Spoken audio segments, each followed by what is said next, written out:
This really happened to me in Chicago not so long ago, and I'm only telling it now because I promised myself I'd stop letting other people narrate my life.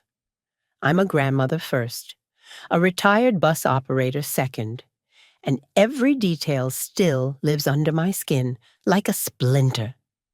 "No seat for you on the bus," my daughter-in-law Alyssa smirked as she slid her designer tote onto the aisle seat, blocking me while the coach hissed at the curb on Clark Street in front of the ivy-draped fence near St. Clement.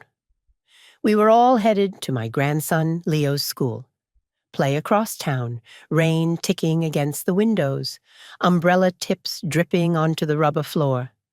The smell of wet coats and metal and diesel ghosts. She did it in front of my son Matt, in front of the parents clustered around their kids' cardboard swords and paper crowns, as if I were a stranger and not the one who had taught him to stand for elders on a moving vehicle. The driver keyed the mic, glanced in the mirror at me, then at Alyssa's bag, and said in a steady voice that carried over the hum, "Ma'am, please clear the ADA seating. This is her bus. If you genuinely enjoy our stories, please subscribe to the channel. Tell us where you're from and what time it is right now. It's always fascinating to know how far our story flows." I'm Eileen, 68, and there were decades when my world was the Chicago Transit Authority. Brown line shadows angling across the pavement at Western. Coffee steam curling up from paper cups at 4:50 a.m. And a rhythm you only really feel when you've taken 1,000 turns under the same traffic light as the sunrise pushes up the lake. I drove the 22 Clark when you could still buy tokens. I drove through blizzards when my wipers were slapping after every other breath. I drove at night when the city gleamed like it had been dipped in oil. After my husband Patrick died, he loved me 51 years, through strikes and layoffs, and the time a teenager threw a fistful of glitter at my windshield. Driving kept me upright. But retirement was a lonely quiet, and Matt's marriage to Alyssa felt like the closest thing to a new route worth learning. I tried. God knows I tried. Alyssa was one of those women who never needed to say a cruel thing more than once. She'd engineer the room so you would say it to yourself. She sold brand partnerships for a boutique marketing agency off Kinsey and Hubbard, posted photos where she trapped the sun just so behind her hair, captioned them with fake humility and affiliate links. When she first met me, she smiled like a nurse holding a shot behind her back. "I love that you're a bus driver," she told me. "The city must be your playground." She moved into my son's head like an app you can't quite delete, silencing notifications.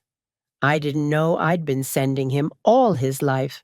Check in with your ma, eat a hot meal, keep your name clean, don't sign a thing you haven't, read.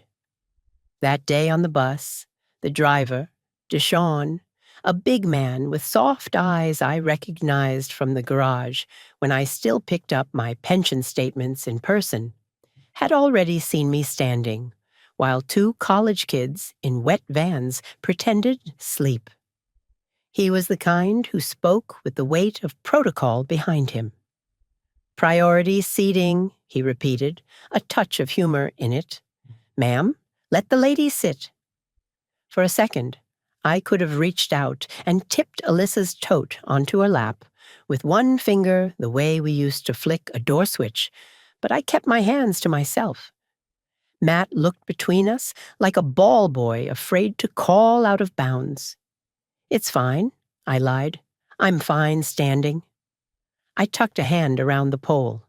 The bus hissed forward. A white-haired man squeezed past.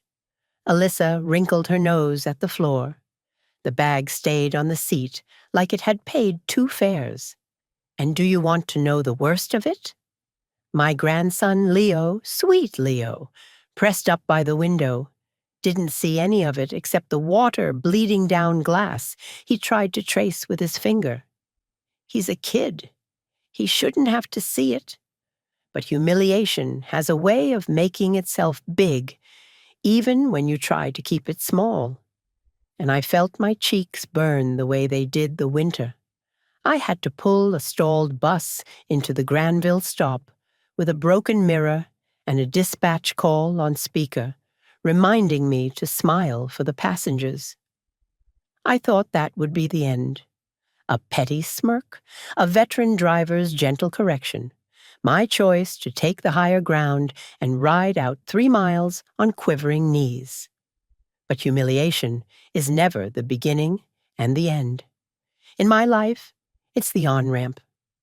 We got to the school auditorium at Ogden, low stage, velvet curtain, PTA tables piled with Costco cookies, and Alyssa shifted seamlessly into benevolent queen mode,